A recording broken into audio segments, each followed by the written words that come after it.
قۆناغا سێیەمین ئا ئۆپەراسیۆنا مرۆڤی و ئەولەهیە لە هەندێرێ کامپا هۆلێ تێ دەست پێکردن.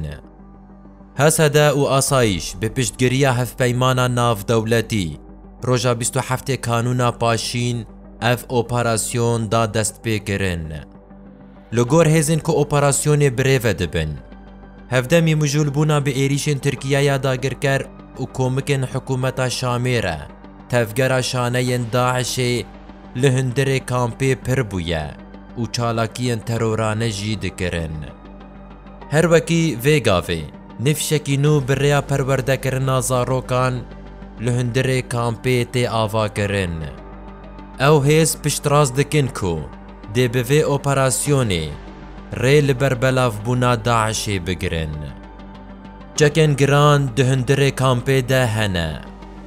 Di roja yekem a operasyonê de bi ser beşê muhacîratan de ku cihê herî xeternake hat girtin.